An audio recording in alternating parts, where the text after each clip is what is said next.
10ാം ക്ലാസ്സുകാരുടെ ഹിസ്റ്ററിയാണ് നമ്മൾ എടുക്കുന്നത്. History second chapter, ഈ ലോകം 20ാം നൂറ്റാണ്ടിൽ, the world in the 20th century ആണ് നമ്മൾ എടുക്കുന്നത്.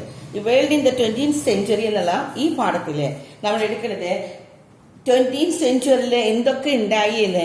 ക്യാപിറ്റലിസം ഉണ്ടായി, ക്യാപിറ്റലിസത്തിൽ നിന്ന് ഇമ്പീരിയലിസത്തിലേക്കാണ്, സാമ്രാജ്യ ശക്തികളിലേക്ക് വന്നു. അവിടെ നിന്ന് ഫസ്റ്റ് വേൾഡ് വാർ, ഒന്നാം ലോക മഹായുദ്ധം, പിന്നെ ഫാസിസം, നാസിസം, അതിന്റെ റിസൾട്ടായിട്ട് സെക്കൻഡ് വേൾഡ് വാർ ഉണ്ടാവാണ്. ആൻഡ് സെക്കൻഡ് വേൾഡ് വാറിന് ശേഷം പിന്നെ ഒരു തേർഡ് വേൾഡ് വാർ എന്ന് പറഞ്ഞാൽ ഒരു കോൾഡ് വാർ ഉണ്ടാവുന്നുണ്ട്. പിന്നെ non alignment movements and new imperialism. ഇത്രയും ടോപ്പിക്സ് ആണ് നമുക്കിവിടെ പഠിക്കാനുള്ളത്. അപ്പൊ ആദ്യം തന്നെ നമ്മൾ നോക്കുന്നത് ലോകം 20ാം നൂറ്റാണ്ടിലാണ്. 20ാം നൂറ്റാണ്ടിൽ ഇവിടെ ഒരു മാപ്പോട് കൂടിയാണ് നിങ്ങൾക്ക് തന്നിരിക്കുന്നത്. ആ മാപ്പിന്റെ പ്രത്യേകത നോക്കാം. നമ്മൾ സാധാരണ മാപ്പുകളൊക്കെ കണ്ടിട്ടുണ്ടാവും അല്ലെ, പക്ഷെ ഇവിടുത്തെ മാപ്പിന്റെ പ്രത്യേകതകൾ എന്താണെന്ന് നോക്കിക്കേ. ആ മാപ്പ് കാണുമ്പോൾ തന്നെ നിങ്ങൾക്ക് എന്താ തോന്നുന്നത്? ആഫ്രിക്കയുടെ മാപ്പാണെന്ന് പറഞ്ഞു അല്ലെ. ആഫ്രിക്കയുടെ മാപ്പിൽ സ്ഥലങ്ങൾ അടയാളപ്പെടുത്തിയിരിക്കുന്നത് എങ്ങനെയാണെന്ന് നോക്കുക. അവിടെ ഒരു വളവുകൾ ഇല്ലാണ്ട് നേർരേഖയായിട്ടാണ് വെച്ചത്. മിക്കതും ഏകദേശം നേർരേഖയിലാണെന്നാണ് അവർ പറയുന്നത്. Most of the border lines are straight ആണെന്ന്. കാരണമുണ്ട് കേട്ടോ. ആഫ്രിക്കയ്ക്ക് ഇങ്ങനെ ആകാനുള്ള കാരണം ഈ ആഫ്രിക്കൻ കൺട്രീനെ പങ്കിട്ടെടുത്തതാണ്. നമ്മളിപ്പോ പറമ്പൊക്കെ പങ്കിട്ടെടുക്കുമ്പോൾ വളഞ്ഞ തിരിവൊക്കെ ഉണ്ടെങ്കിൽ നമ്മൾ എന്ത് ചെയ്യും? അളക്കണ സമയത്ത് കയറ് അറ്റത്തുനിന്ന് ഈ അറ്റത്തേക്ക് പിടിച്ച് ഒരു സ്ട്രെയിറ്റ് ലൈനിലേക്ക് ആക്കാനേ നോക്കുള്ളൂ അല്ലെ. എപ്പോഴും പറമ്പ് ഇളക്കണത് പോലെ.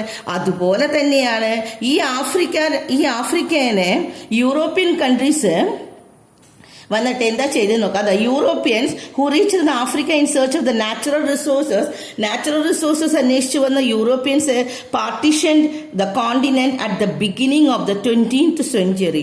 20ാം നൂറ്റാണ്ടിലെ തുടക്കത്തില് യൂറോപ്യൻസ് വന്നിട്ട് എന്ത് ചെയ്തു? ഈ ആഫ്രിക്ക എന്ന് പറഞ്ഞ രാഷ്ട്രത്തിനെ അവരെന്തിനു വേണ്ടി അവിടേക്ക് വന്നതെന്ന് വെച്ചാൽ അവിടുത്തെ വിഭവങ്ങൾ തേടിയിട്ടാണ് വന്നത്. പക്ഷെ ഈ വിഭവങ്ങൾ തേടി എത്തിയ അവര് ആഫ്രിക്ക കണ്ടപ്പോൾ അവർക്ക് യൂറോപ്യൻസിന്റെ ഒരു സ്വഭാവമാണ് എല്ലാം ആക്രമിച്ചെടുക്കാനതും. അവർ ആഫ്രിക്കനെ അങ്ങോട്ട് പങ്കിട്ടെടുക്കാമെന്ന് വിചാരിച്ചു. അങ്ങനെ അവർ ആഫ്രിക്കനെ പങ്കിട്ടെടുക്കാണ്. യൂറോപ്യൻ രാജ്യങ്ങൾ തമ്മിലുള്ള ധാരണയുടെ അടിസ്ഥാനത്തിലാണ് ഈ ഭൂപ്രകൃതിയുടെ എന്നുവെച്ചാൽ ഈ ആഫ്രിക്കയുടെ അതിർത്തികൾ വരച്ച് അവർ വീതം വെക്കണമെന്ന്. അപ്പൊ ഒന്നും നമുക്കിവിടെ പഠിക്കാനില്ല, നിങ്ങളൊന്ന് മനസ്സിലാക്കിയാൽ മതി. ലോകം 20ാം നൂറ്റാണ്ടില് ആഫ്രിക്കയിലേക്ക് ആര് വന്നു? ആഫ്രിക്കയിലേക്ക് യൂറോപ്യൻസ് വന്നു. അങ്ങനെ യൂറോപ്യൻസ് ഈ ആഫ്രിക്കനെ പങ്കിട്ടെടുക്കുകയാണ് എന്ന്.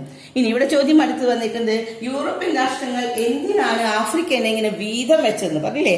നമ്മൾ പറഞ്ഞു അവർ 20ാം നൂറ്റാണ്ടിൽ ആഫ്രിക്കയിലെത്തിയ അവര് ആഫ്രിക്കനെ വീതം വെച്ച് പങ്കുവയ്ക്കുകയാണ്. Why did the European nations partition ആഫ്രിക്കനെ നമ്മൾ ഹിസ്റ്ററി, ഞാൻ എപ്പോഴും പറയാറുണ്ട്, നമ്മൾ ഹിസ്റ്ററി പഠിക്കുമ്പോൾ കുറെ ബൈ ഹാർട്ട് ചെയ്യാനല്ല നോക്കേണ്ടത് കേട്ടോ. സംഭവങ്ങൾ നിങ്ങൾ ഓർഡറിൽ ഓർത്തോർത്ത് പഠിച്ചാൽ നമുക്ക് നന്നായിട്ട് എക്സ്പ്ലെയിൻ ചെയ്ത് എഴുതാൻ പറ്റും. അപ്പൊ 20ാം നൂറ്റാണ്ടാണ് തുടക്കം. 20ാം നൂറ്റാണ്ടില് എവിടെയാണ് സ്ഥലം നമ്മൾ പറഞ്ഞത്? ആഫ്രിക്കയിലേക്ക്. ആരാ വന്നത്? യൂറോപ്യൻസ് വരികയാണ്. ഇനി യൂറോപ്യൻസ് വന്നത് എന്തിനു വേണ്ടിയായിരുന്നു? അവിടുത്തെ നാച്ചുറൽ റിസോഴ്സ് അന്വേഷിച്ചു വന്നതാണ്. പക്ഷെ ഈ നാച്ചുറൽ റിസോഴ്സസ് അന്വേഷിച്ചു വന്ന അവര് ആ നേഷനെ അങ്ങോട്ട് വീതിച്ച് പങ്കുവെച്ചെടുക്കുകയാണ് ചെയ്തത്. ആ പങ്കുവെച്ചെടുത്തത് എന്തിനു വേണ്ടിയിട്ടായിരുന്നു? യൂറോപ്യൻ രാഷ്ട്രങ്ങൾ എന്തിനാണ് ആഫ്രിക്കയെ വീതം വെച്ചതെന്ന്. എന്തിനാ അവര് വീതം വെച്ചത്? വിഭവങ്ങൾ ചൂഷണം ചെയ്യാൻ യൂറോപ്യൻ രാജ്യങ്ങൾ തമ്മിൽ നടത്തിയ നീക്കങ്ങളുടെ ഭാഗമാണ്. അവർ എന്തിനു വേണ്ടിയിട്ടാ? ഇവിടെ കുറെ നാച്ചുറൽ റിസോഴ്സസ് ഉണ്ട് തോന്നുന്നു അല്ലെ. This is A part of exploitation of the resources exploit ചെയ്യാൻ, ആഫ്രിക്കയിലുള്ള റിസോഴ്സസിനെ എക്സ്പ്ലോയിറ്റ് ചെയ്തെടുക്കാൻ വേണ്ടി യൂറോപ്യൻസ് തമ്മിൽ അവർ ഒരു അതിർത്തിയൊക്കെ, നമ്മളിപ്പോ പറമ്പ് ചെയ്യുന്ന സമയത്ത് നമ്മൾ പറഞ്ഞു, നമ്മൾ ബെസ്റ്റ് എക്സാമ്പിൾ ആണ്. നമ്മൾ എന്ത് ചെയ്യും?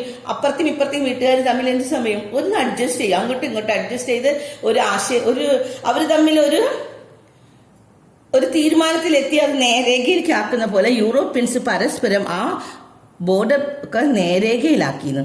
ഇനി നമുക്ക് പറയാനുള്ളത്, ആദ്യം നമ്മളിവിടെ ഉണ്ടായത് ആഫ്രിക്കയിൽ വന്നത് എന്താണ്? ക്യാപിറ്റലിസം ആണ്. ക്യാപിറ്റലിസം തുടങ്ങുകയാണ്. ഫസ്റ്റ് വേൾഡ് വാർ തുടങ്ങാനുള്ള കാരണങ്ങളാണ് തുടക്കം തുടങ്ങി പറയുന്നത് കേട്ടോ. അപ്പൊ ഫസ്റ്റ് വേൾഡ് വാർ തുടങ്ങാനുള്ള കാരണം ആദ്യം തുടങ്ങിയത് in the 18th century industrial revolution തുടങ്ങി. ഇൻഡസ്ട്രിയൽ റവല്യൂഷൻ ആണ് തുടങ്ങി, വ്യവസായിക വിപ്ലവം.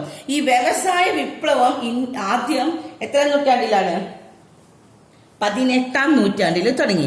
18ാം നൂറ്റാണ്ടിൽ ഇംഗ്ലണ്ടിൽ ആരംഭിച്ച വ്യവസായ വിപ്ലവമാണ് നമ്മൾ മുൻപ് പഠിച്ചു, നമ്മൾ കഴിഞ്ഞ കൊല്ലമൊക്കെ പഠിച്ചു എന്താണ് വ്യാവസായിക വിപ്ലവത്തിനെ കുറിച്ച്. ഇത് ക്രമേണ ഇംഗ്ലണ്ടിൽ നിന്ന് യൂറോപ്പിലെ മറ്റു രാജ്യം, ആദ്യം ഇംഗ്ലണ്ടിൽ തുടങ്ങി, അവിടെ നിന്ന് യൂറോപ്പിലെ മറ്റുള്ള രാജ്യങ്ങളിലേക്കൊക്കെ പോയി.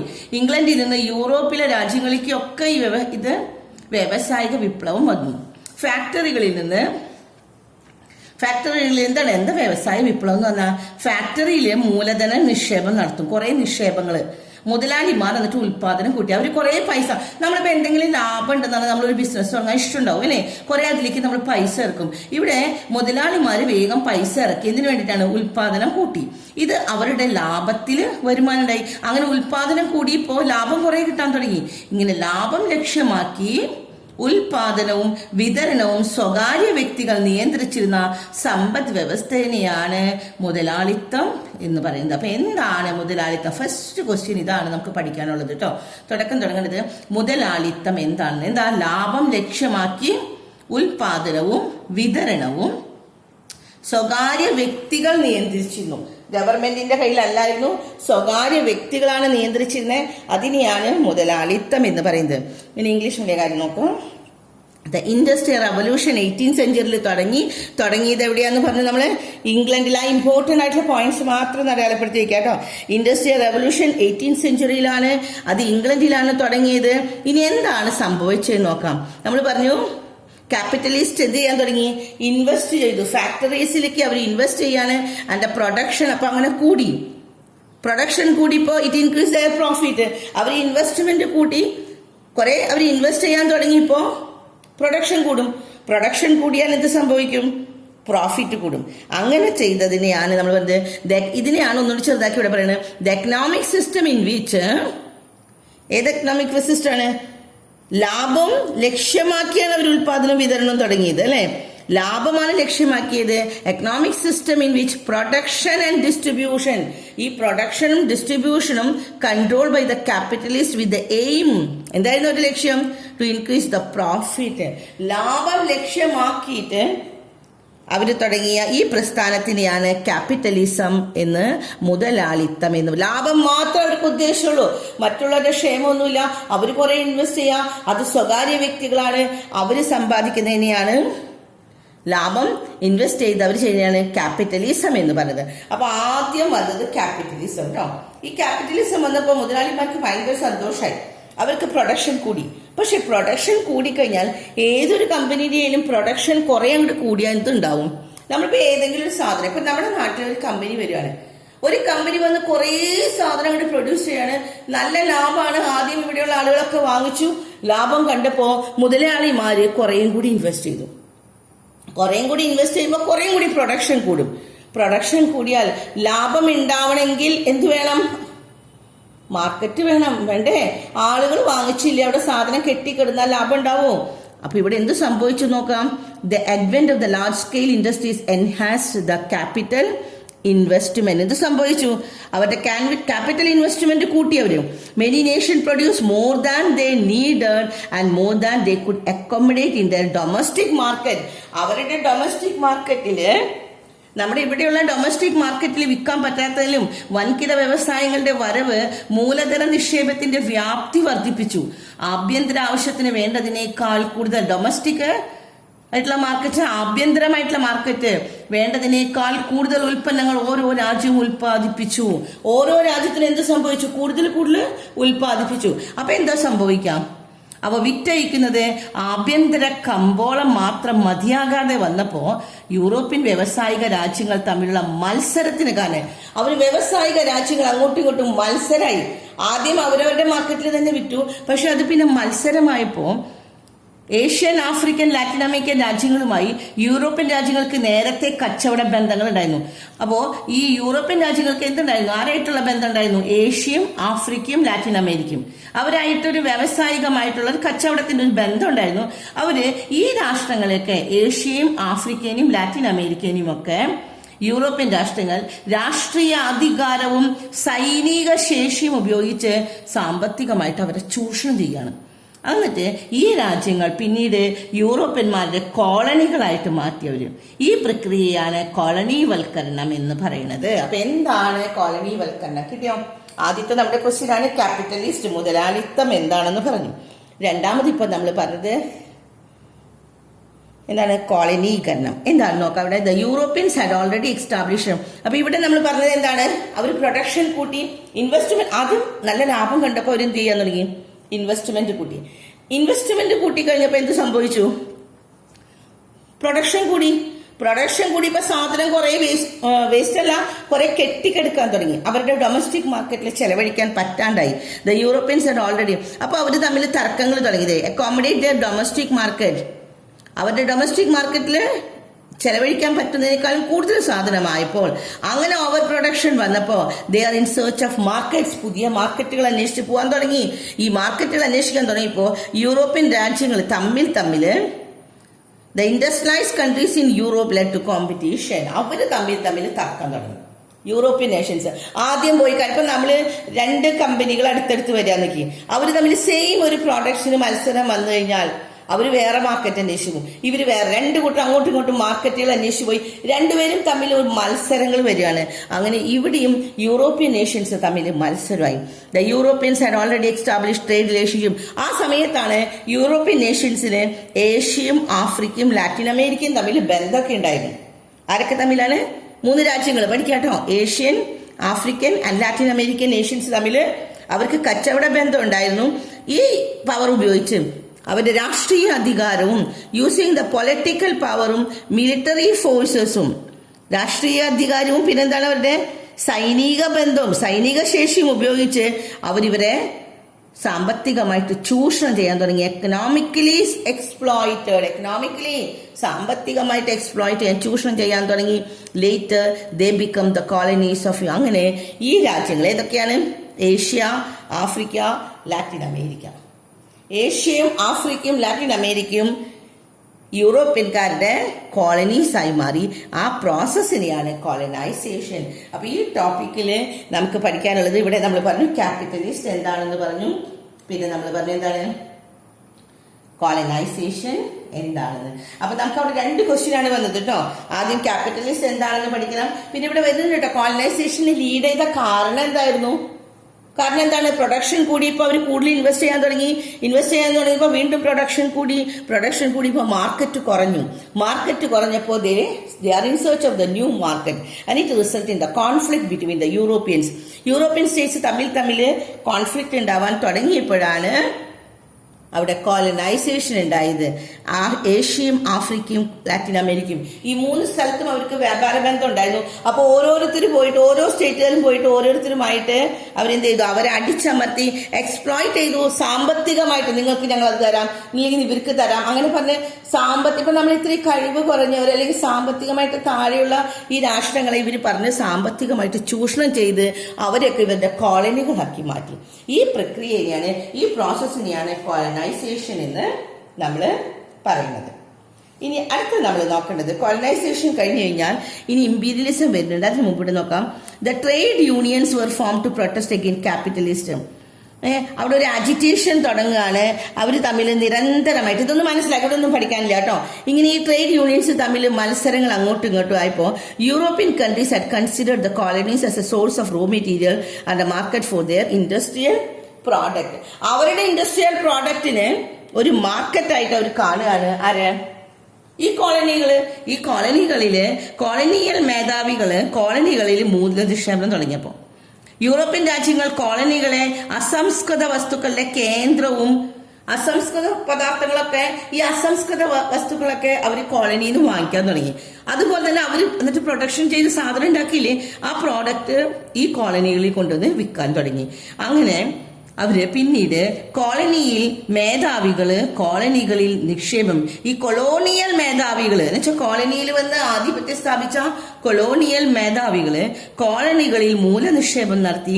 ഇതിന് മുതലാളിത്ത രാജ്യങ്ങളെ പ്രേരിപ്പിച്ച ഘടകങ്ങൾ എന്തൊക്കെയാണെന്ന് ഇവിടെ വരുന്നുണ്ട്. ഇനി എന്തൊക്കെ ഘടകങ്ങളാണ് ഇവിടെ വന്നത് എന്ന് ചോദ്യം ഇതാണ്, ഇംഗ്ലീഷ് മീഡിയത്തിന്റെ the colonial master started to invest the capital in colonies. ആദ്യം അവർ പറഞ്ഞു അവർ ഇൻവെസ്റ്റ് ചെയ്യാൻ തുടങ്ങി, അങ്ങനെയാണ് ക്യാപിറ്റലിസ്റ്റ് വന്നത് അല്ലെ. ക്യാപിറ്റലിസ്റ്റ് വന്നു, പിന്നെ എന്താണ് കോളനൈസേഷൻ വന്നു. ഇനി ഈ കോളനികളിൽ അവർ വന്ന് നിക്ഷേപിക്കാൻ തുടങ്ങി. കാരണം ഈ കോളനികളിൽ അസംസ്കൃത വസ്തുക്കൾ അവർക്ക് കിട്ടാൻ തുടങ്ങി അല്ലെ. കോളനീസിനെയാണ് source of raw materials and the market. ഇത് ഫസ്റ്റ് റീസൺ ഇവിടെ കൊടുത്തിട്ടുണ്ട്, ബാക്കി 3 റീസൺസ് ഇവിടെ തന്നെ ഉണ്ട് കേട്ടോ. അപ്പൊ ഒന്നാമത്തെ റീസൺ അവർക്ക് എന്താണ്, കോളനികളിൽ റോ മെറ്റീരിയൽസും പിന്നെ എന്താണ് market for their industrial products, അവരുടെ പ്രോഡക്ട്സ് വിൽക്കാനുള്ള ഇതും കിട്ടി. പിന്നെ എന്തൊക്കെ കാരണമാണ് ഈ മൂലധനം അവിടെ നിക്ഷേപിക്കാൻ, കോളനികളിൽ മൂലധനം നിക്ഷേപിക്കാനുള്ള കാരണം? പിന്നത്തെ കാര്യം എന്താണ്, ചീപ്പ് ലേബർ, അവിടെ കൂലി കുറവ് മതി.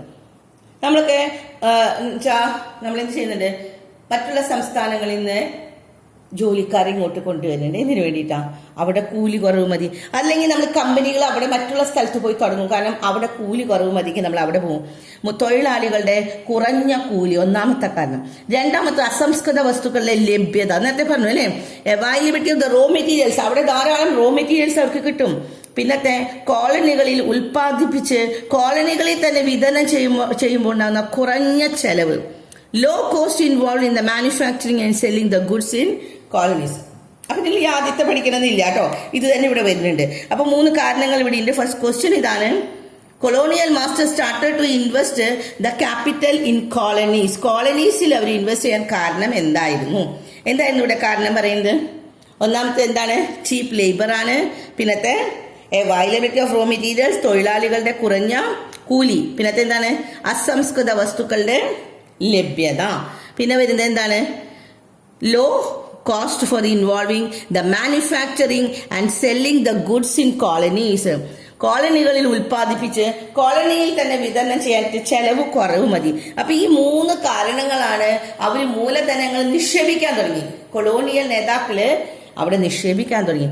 അങ്ങനെ നിക്ഷേപിക്കാൻ തുടങ്ങിയപ്പോൾ ഉണ്ടായതാണ് അടുത്തത് നോക്കാം, സാമ്രാജ്യത്വം. അടുത്ത ടോപ്പിക് നമുക്ക് പഠിക്കുന്നതാണ് സാമ്രാജ്യത്വം, ഇംപീരിയലിസം. What is imperialism?